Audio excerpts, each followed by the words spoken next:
అయితే ఇది previous బ్లాగ్‌కి continuation అనమాట. సో, మేము ట్రైన్ అయితే దిగేసినాము. ఆల్మోస్ట్ 12:40 అట్లా అయింది. భద్రాద్రి రోడ్ కొత్తగూడెం రైల్వే స్టేషన్‌లో అయితే దిగినాము.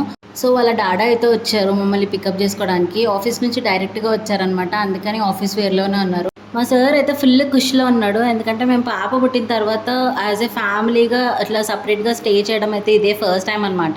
ఇక్కడ రైల్వే స్టేషన్‌లో దిగగానే ఫస్ట్ నేను చూసింది రెడ్ బకెట్ బిర్యానీ అనమాట. సో, బిర్యానీ లవర్స్ ఏం చేయలేము. కళ్ళు ఆటోమేటిక్‌గా అక్కడికైతే వెళ్ళిపోయినాయి. సో, ఇప్పుడు మా ఫేసెస్ చూస్తున్నారు కదా! Full sweaty and full humidity ఉంది ఇక్కడ. నాకు ఈ బ్రిడ్జ్ చూస్తే నేరెడ్మెట్లో రామకృష్ణపురం బ్రిడ్జ్ ఉంది కదా! సో, సేమ్ అలాగే అనిపించింది నాకు. హైదరాబాద్‌లో తిరిగినట్టే ఉంది. ఏం డిఫరెన్స్ లేదు పెద్దగా. మేము పాల్వంచకైతే వచ్చేసాము. సో, ఇదే Kothagudem thermal power station KTPS అంటారు. ఇదే వ్యూ మా ఇంటి పై నుంచి కూడా చాలా క్లియర్‌గా కనిపిస్తుంది. ఇంకా డోర్ ఓపెన్ చేయగానే మా బృందుగాడితో అయితే కుడికాలు పెట్టించి లోపలికైతే వెళ్ళాము. So, stay tuned for more videos. Bye bye. See you in the next video.